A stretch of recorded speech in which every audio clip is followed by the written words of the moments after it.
একদা হজরত ঈসা আলাইহিসাল্লাম সিরিয়ার এক বনাঞ্চলের মধ্য দিয়ে যাচ্ছিলেন। হঠাৎ তিনি সম্মুখে একটি মরা মানুষের মাথার খুলি দেখতে পেলেন। তখন কিছু সময় সেখানে দাঁড়িয়ে কি যেন চিন্তা করলেন। তারপরে এই খুলিটি কার এবং কিভাবে এখানে আসলো তা জানার জন্য তার মনে কৌতূহল জাগল। তখন তিনি আল্লাহর দরবারে দোয়া করে বললেন, হে মহান প্রভু, আমার সম্মুখে যে খুলিটি পড়ে আছে তার পরিচয় ও ইতিহাস জানতে আমার খুবই ইচ্ছে। অতএব তুমি যদি দয়া করে তাকে জীবিত করে দাও তাহলে আমি তার নিকট থেকে সব কিছু জেনে নিতাম। নবীর দোয়ার সাথে সাথে আল্লাহ তাআলার পক্ষ থেকে তাকে জানিয়ে দেওয়া হলো যে লোকটিকে জীবিত করার প্রয়োজন নেই। তুমি খুলির নিকট প্রশ্ন করলেই সে তোমাকে সকল কথা বলে দেবে। হজরত ঈসা আলাইহিসসালাম বললেন, হে মৃত মাথার খুলি, তুমি আল্লাহর হুকুমে কথা বলো। তখন খুলি বলে উঠল, হে আল্লাহর নবী, আপনি আমাকে কেন ও কি কথা বলতে আদেশ দিচ্ছেন? ঈসা আলাইহিসসালাম তাকে বললেন, প্রথমে তুমি তোমার পরিচয় দাও। খুলি বলল, আমি পৃথিবীতে একজন বিরাট বাদশাহ ছিলাম। আমার নাম ছিল বাদশাহ জমজমা। ইতিহাসে অবশ্যই আমার সুনাম সুখ্যাতি লিপিবদ্ধ রয়েছে। আমি এক বিশাল রাজ্যের অধিপতি ছিলাম। আমার অধীনে ক্ষুদ্র ক্ষুদ্র কয়েক শত রাজ্য ছিল। অত্যন্ত সুন্দর ছিল আমার চেহারা। শরীরের গঠন ও উচ্চতা ছিল আকর্ষণীয়।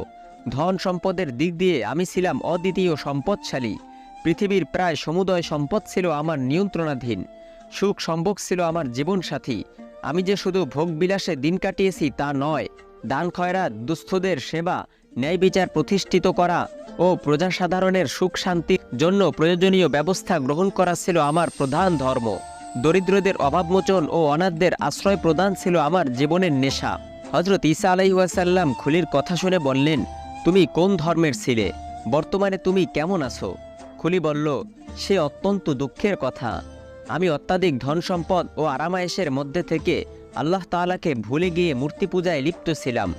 যখন যা ইচ্ছা তাই করেছি। লক্ষ লক্ষ টাকা খরচ করে নারীদের উলঙ্গ নাচ গানের ও ব্যভিচারীর আসর জমি উপভোগ করেছি। মদ শরাবের সভা মিলিয়ে আনন্দ করেছি।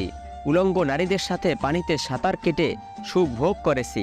রাজকীয় জৌলুসের কথা বলতে গেলে আজ আমার আত্মা কেঁদে ওঠে। আমি পৃথিবীতে বসে যখন কোনো সফরে রওনা করতাম তখন আমার সম্মুখে ৫,০০০ অশ্বারোহী সৈন্য থাকত। তারপরে ৫,০০০ লাল পোশাক পরা দাস থাকত। তার পিছনে থাকত ৫,০০০ সুসজ্জিতা দাসীবাদী। অধিকাংশ সময় আমি হাতির পৃষ্ঠে সওয়ার হতাম। যখন আমি কোনো বনাঞ্চলে শিকারে যেতাম তখন লাল নীল পোশাক পরা শিকারী থাকত আমার সঙ্গে।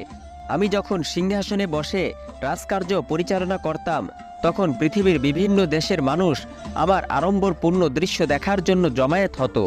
আমার ইঙ্গিতে মুহূর্তের মধ্যে হাজার হাজার মানুষের শিরচ্ছেদ হতো। হাজার হাজার মানুষ বন্দী হয়ে কয়েদখানায় চলে যেত। আবার হাজার হাজার মানুষ মুহূর্তের মধ্যে মুক্তি লাভ করত। আমি পৃথিবীতে 450 বছর রাজত্ব করেছি। এর মধ্যে কয়েক নবী ও তার অনুসারীদেরকে খুবই কষ্ট দিয়েছি।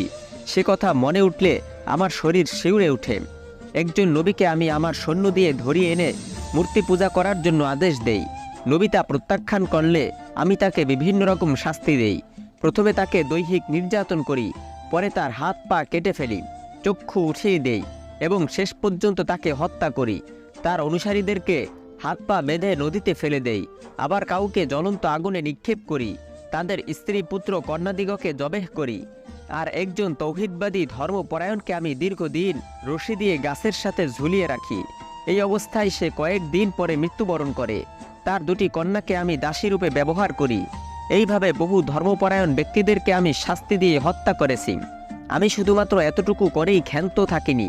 আমার সেনাবাহিনীর মধ্যে একটি বিরাট দলকে আমি ধর্মপরায়ণদেরকে খুঁজে খুঁজে বের করে শাস্তি দেবার জন্য নির্বাচন করেছিলাম। তারা যে কত হাজার মানুষকে নির্যাতন করে হত্যা করেছে তার কোনো হিসেব নেই। আমি সেনাবাহিনীর লোকদেরকে এই জন্য পুরস্কৃত করতাম, যার ফলে একসময় আমার রাজ্যে কোনো মানুষ প্রকাশ্যে কোনো ধর্ম কর্মের কাজ করার সাহস পেত না। আমি যে মূর্তি পূজার ভক্ত হয়েছি তা আমার একান্ত শেষ জীবনের কীর্তি। প্রথম জীবনে আমি কোনো ধর্মকর্মের ধার ধারিনি। তখনকার জীবন ছিল আরও উচ্ছৃঙ্খল। সে সময় উলঙ্গ অবস্থায় সারিবদ্ধ মেয়েদেরকে দাঁড় করিয়ে তার মাঝখান দিয়ে আমি মহলে প্রবেশ করতাম। আরও নিকৃষ্ট কাজে আমি অভ্যস্ত ছিলাম, যা আজকে আপনার নিকট বর্ণনা করতে আমার লজ্জাবোধ হয়। আমার মহলে গায়িকার সংখ্যা ছিল প্রায় 1000, নাচের জন্য বাইজি ছিল 4000, বাদ্যবাদক ছিল 5000, মদ পরিবেশনকারীর সংখ্যা ছিল 1000, খাদ্য পরিবেশনকারীর সংখ্যা ছিল 4000। বাবুর্চি মেহমানখানার কর্মচারীর সংখ্যা ছিল কয়েক হাজার। এই সমস্ত লোকজন ছিল আমার রাজমহলের কর্মচারী। এছাড়া রাজ্যের বিভিন্ন স্থানে যে সমস্ত প্রমোদকুঞ্জ, বালাখানা, আয়েশখানা, সমুদ্র সৈকত, উদ্যান ইত্যাদিতে কর্মচারীর সংখ্যা ছিল আরও অধিক। আমার রাজধানী এলাকার রাস্তাঘাট ছিল খুবই সুন্দর, দৈনিক তা পরিষ্কার করা হতো। আতর গোলাপ ছিল টব ভর্তি রাস্তার পাশে সজ্জিত। পাথরের তৈরি অতি সুন্দর সুন্দর মূর্তির সংখ্যা ছিল 500-এর ঊর্ধ্বে। আমি যখন যাকে ইচ্ছা পূজা অর্চনা করতাম।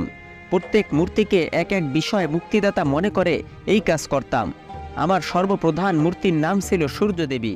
এই মূর্তিটি স্বর্ণ ও রৌপ্য দ্বারা নির্মিত হয়েছিল এবং এটি ছিল সকলের চেয়ে বড় মূর্তি। প্রত্যেক মূর্তির জন্য একটি সজ্জিত কক্ষ ছিল। প্রতিদিন সেখানে হাজার হাজার মানুষ জমায়েত হয়ে পূজা অর্চনা করত। মূর্তির নিয়মিত তদারকের জন্য ছিল 2000 সেবক।